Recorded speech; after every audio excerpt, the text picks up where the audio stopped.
Today, we're diving into a report about one of the most, well, alarming phone calls in recent memory.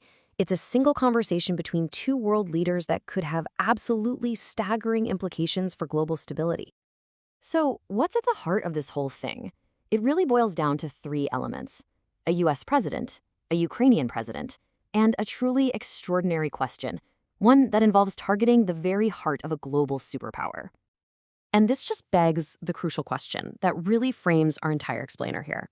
What actually happens when a diplomatic phone call allegedly crosses the line into planning what sounds like a direct act of war? Okay, so first things first. Let's get into the specifics of the event itself. What was reportedly said on this call, and why did it set off so many alarms for so many people? So, according to the source material, the conversation went something like this. President Trump allegedly asked President Zelensky if he could strike deep inside Russian territory. And we're talking cities like Moscow or St. Petersburg if Ukraine were given advanced American offensive technology to do it. Now, you have to understand, the timing here is absolutely critical. The report says this call happened on July 4th. Why does that matter? Well, it took place before Trump's separate peace talks with Putin reportedly fell apart. That context? Well, it changes everything. And this brings us to the central mystery that experts are now trying to piece together. What was the real intention behind such a provocative remark? So here's the billion-dollar question. Was this a literal, serious proposal to escalate the war to a level we haven't seen before? Or was it a calculated, high-stakes move in a much, much larger geopolitical chess game? The report really lays out two competing theories. On the one hand, you have the idea that this was a literal threat, driven by what the source describes as Trump's hawkish, unpredictable, and eccentric nature. But on the other hand, it could be seen as a clever psychological pressure tactic, a strategic play designed to push Russia to the negotiating table, whether they wanted to be there or not. The source points to a few potential factors that might have been fueling this. You've got that bold campaign promise to end the war in 24 hours.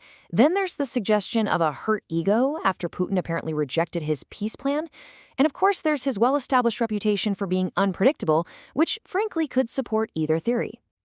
All right, so how did Russia react to all this rhetoric? According to the report, their response has been, well, it's been layered and pretty complex.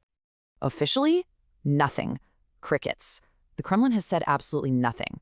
No direct government response, no public condemnation, just silence. But, underneath that official silence, a totally different story seems to be playing out. The report says that unofficial channels, we're talking hardline nationalists, loyalists to Putin, they are speaking out. They're reportedly calling for what they term asymmetric measures. Think actions that go beyond the traditional battlefield, aimed at countering what they see as growing risks coming from the US and NATO. And all of this is just contributing to an already incredibly tense environment. This incident and all the talk around it, it really seems to be hardening positions on all sides, just deepening this climate of intense mistrust. And to really understand this feeling, the source points to a recent speech from President Putin. In it, he basically said that Russia flat out no longer trusts NATO or the USA, viewing them as forces that have always been hostile. And he doubles down on that stance with another powerful statement. The message is just crystal clear. Any attempt to cripple Russia's sovereignty is going to be met with zero compromise. That signals a really rigid and defiant posture. So we're left with this lingering and honestly pretty unsettling question. In the high-stakes world of geopolitics, where posturing and threats are just part of the game, how thin is that line between words that are meant to apply pressure and words that could actually lead to warfare? It's a question this report really forces all of us to think about.